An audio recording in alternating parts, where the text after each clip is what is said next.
Some betrayals don't destroy your life the moment they happen. They wait quietly until the truth is ready to walk through the front door. Looking back now, I realized the happiest day of my life almost became the day everything I had worked for disappeared forever. My name is Emma Carter, and if someone had told me that the greatest threat at my wedding wouldn't come from a stranger, but from my own brother, I would have laughed and called them paranoid. Family was supposed to mean safety. It was supposed to mean loyalty. I believed that right up until the moment the first crack appeared in the perfect picture everyone else thought they were seeing. The ballroom at Willow Creek Country Club glowed beneath hundreds of tiny crystal lights that reflected off polished marble floors like stars trapped indoors.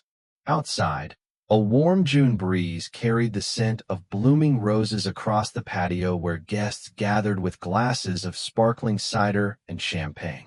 Inside, laughter echoed from every corner as relatives hugged people they hadn't seen in years. Children chased each other between decorated tables, and a string quartet played softly enough to let conversations flow without interruption. Every detail had taken months to plan. Every centerpiece, every place card, every carefully chosen song represented another promise that Daniel and I were finally beginning the future we had dreamed about together. I should have been nervous, but instead I felt strangely calm. Maybe that was because after everything life had already thrown at me, standing beside the man I loved felt like the easiest decision I had ever made. Daniel squeezed my hand before stepping away to greet another group of guests, flashing the warm smile that always made people trust him within seconds. I watched him disappear into the crowd, unaware that someone else was watching me just as carefully. Jason had always been difficult to understand. Growing up, he could be charming one minute and distant the next, making jokes that crossed invisible lines before insisting everyone else was too sensitive. My parents dismissed it as his personality. They always found explanations for him. If he forgot birthdays, he was busy. If he lost another job, he had bad luck. If he hurt someone's feelings, they said he never meant it. Somewhere along the way, everyone became used to cleaning up after him, including me. Earlier that afternoon, he had hugged me tighter than usual and whispered, "Relax, Em. Today is finally your day." I remember smiling because I wanted to believe him. I wanted one day without old arguments or buried resentment. I wanted my wedding album to hold memories instead of regrets. Across the reception hall, Jason laughed with two cousins while balancing a champagne flute in one hand. Nothing about him looked unusual. His tailored navy suit fit perfectly, his tie stayed neatly centered, and he carried himself with the confidence of someone completely comfortable in the room. If anyone had asked me then whether I trusted my brother, I probably would have answered yes without thinking twice. That answer would haunt me later. A server passed carrying a silver tray filled with fresh drinks for the wedding party. Jason casually stepped into the server's path, exchanged a few quiet words, then reached toward the tray with an easy smile. It looked completely ordinary, the kind of tiny interaction nobody notices during a busy celebration. Guests continued talking. Cameras flashed. Music drifted through the ballroom. I was across the room thanking Daniel's grandmother for traveling all the way from Arizona when I noticed Jason approaching with two champagne flutes. "Thought you could use this," he said, holding one toward me with the same easy grin he had worn all afternoon. "You've barely had a chance to breathe." I accepted the glass without hesitation. Why wouldn't I? He was my brother. Behind us, applause erupted as someone announced it was almost time for the first toast. Jason lifted his own glass. "To new beginnings," he said. I smiled, gently tapped my glass against his, and never noticed the brief look that crossed his face before he turned away. If I had looked a little closer, if I had paid attention for just one more second, maybe everything that happened afterward would have unfolded differently. But some mistakes aren't made because we ignore danger. They happen because we never imagined danger could be wearing the face of someone we have known our entire lives. I raised the champagne flute with everyone else as applause rolled through the ballroom, and for a brief moment the world felt exactly the way I had always imagined it would. Friends cheered, cameras flashed, and Daniel looked at me with the kind of smile that made every difficult year seem worthwhile. I took a small sip, barely enough to taste the crisp bubbles, then laughed as my maid of honor pulled me toward another group of relatives waiting for photographs. The next 20 minutes disappeared into a blur of hugs, congratulations, and endless pictures beneath the flower arch we had spent weeks designing. Everything looked perfect. Everything looked real. Yet something felt strangely different, so subtle that I dismissed it almost immediately. My head felt unusually warm despite the cool air conditioning inside the ballroom. I blamed it on excitement. Weddings were emotional. Everyone had warned me I would probably forget to eat or drink enough water. Daniel noticed me rubbing my temple and quietly asked whether I wanted to sit down for a few minutes before the first dance. I smiled and insisted I was fine. I refused to let a little dizziness interrupt the happiest afternoon of our lives. Across the room, Jason was laughing with several guests as if he had not a single worry in the world. Every now and then our eyes met, and each time he raised his glass toward me with the same easy confidence he had carried all afternoon. It almost felt rehearsed, but I brushed the thought away before it could fully form. I had spent years trying to believe the best about my brother, even when evidence suggested otherwise. Old habits were difficult to break, especially on a day when I wanted peace more than anything else. The wedding coordinator announced that dinner would begin in 15 minutes, giving guests time to mingle before everyone found their assigned tables. Daniel disappeared briefly to help his father greet several business partners who had flown in from Chicago, leaving me surrounded by cousins comparing childhood memories. Their stories made everyone laugh, including me, but the strange heaviness behind my eyes continued to grow.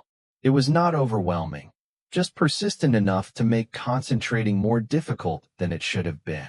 I reached for a nearby glass of water instead of finishing the champagne and hoped nobody would notice. My mother noticed anyway.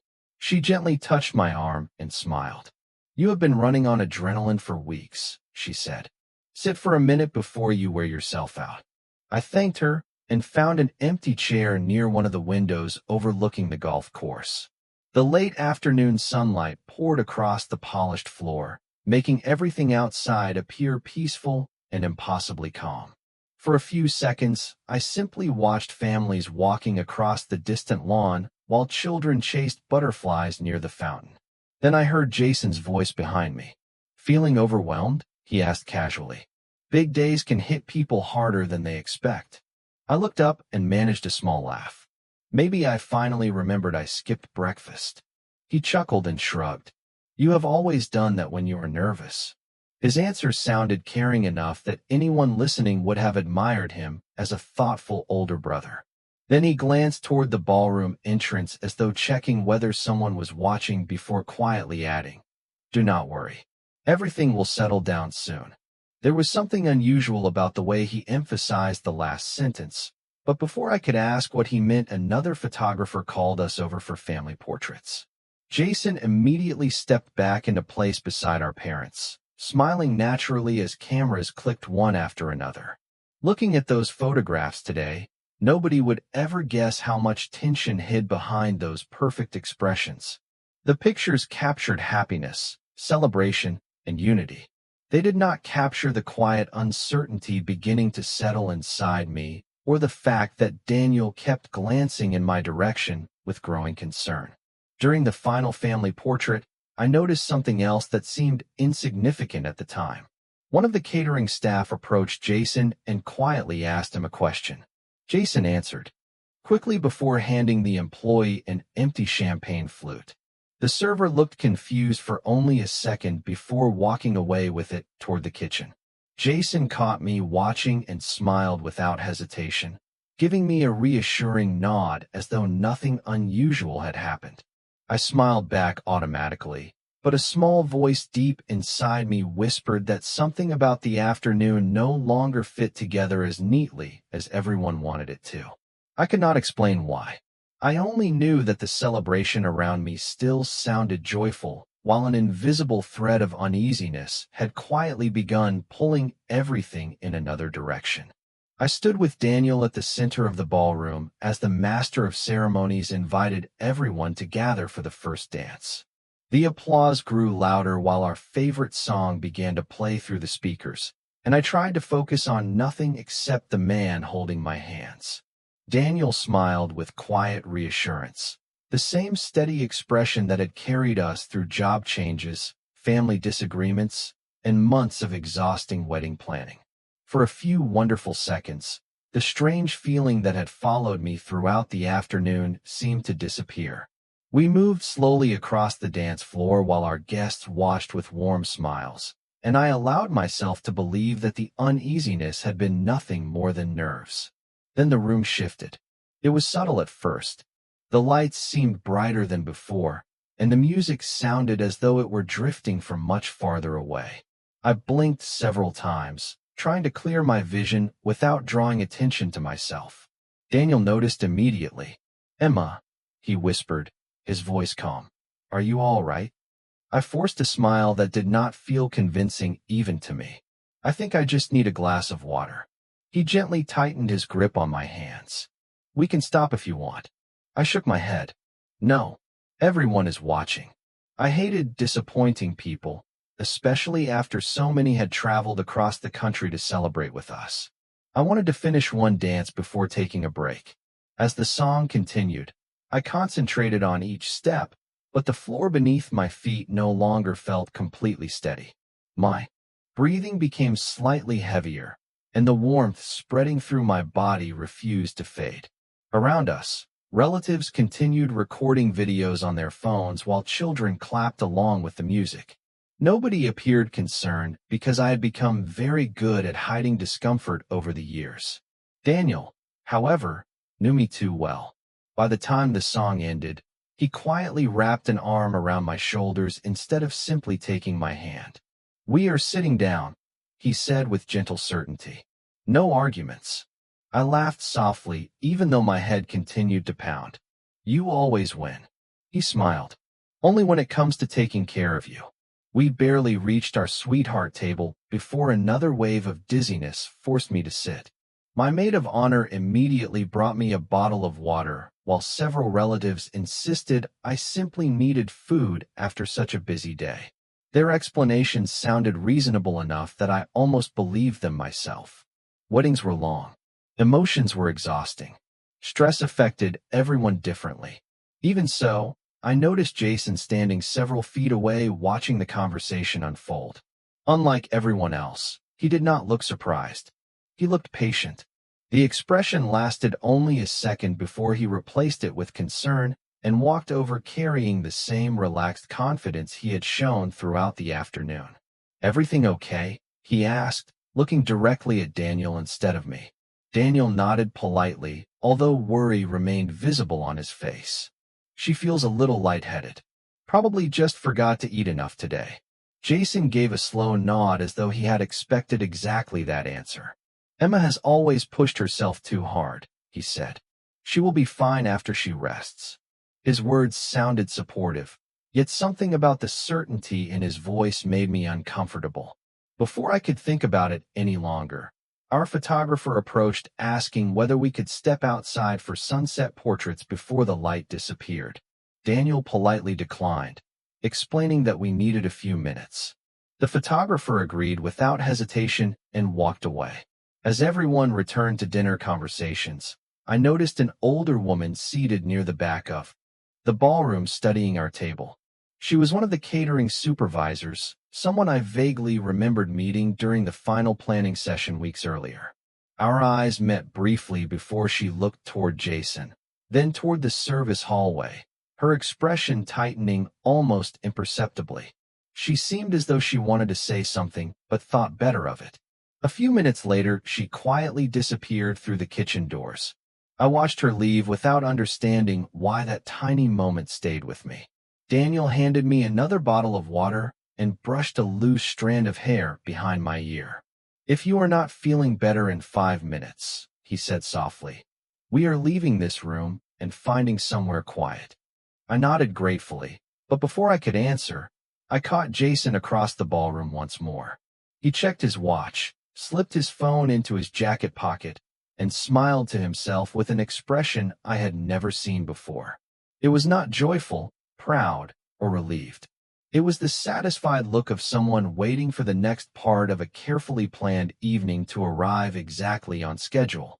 SUA Daniel read the anonymous message twice before locking my phone and slipping it into his jacket pocket. He did not want anyone else to see it until we understood whether it was a cruel prank or something far more serious. The concern on his face had changed. A few minutes earlier he believed I was simply exhausted. Now he was beginning to suspect that every unusual moment from the afternoon might be connected. "We are not telling anyone yet," he said quietly. "If someone sent this, they want us to react. Let us find facts before we create panic." I agreed, although my thoughts were racing. The message had not accused anyone by name, but it confirmed the uneasy feeling that had followed me since Jason handed me the champagne. Before we returned inside, Daniel called the wedding coordinator aside and politely asked whether the venue's security cameras covered the ballroom entrances and service hallways. She looked surprised by the question, but answered immediately. "Yes, the front lobby, the hallway outside the kitchen, the loading entrance, and several public areas are recorded 24 hours a day." My pulse quickened. Daniel thanked her without explaining further, asking only that no footage be deleted for any reason. She promised to notify the venue manager. We stepped back into the reception, determined to behave as normally as possible. Music filled the room once again, and most of our guests seemed completely unaware that anything unusual had happened. Jason was standing near the dessert table telling a story that made several relatives laugh.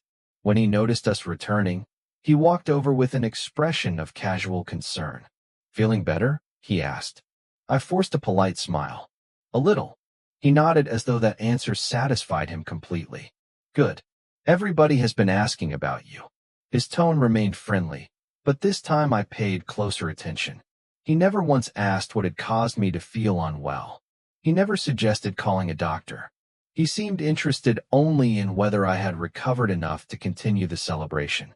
Daniel casually placed his hand on my back before answering for me. "We are taking things slowly." Jason smiled, wished us well, and returned to the conversation without another question. As soon as he walked away, Daniel leaned closer. "Did you notice that?" I nodded. He already expected the answer. We quietly thanked guests for their patience and decided to shorten the evening, explaining that I was simply tired after an emotional day. Everyone accepted the explanation except the catering supervisor, who briefly caught my eye while clearing tables. She gave the slightest nod toward the service hallway before disappearing through the swinging kitchen doors. Daniel understood the silent gesture immediately. A few minutes later, while our families were distracted by group photographs, we slipped into the hallway behind the banquet room. The supervisor was waiting beside a small office used by the venue manager. She closed the door behind us and spoke. "I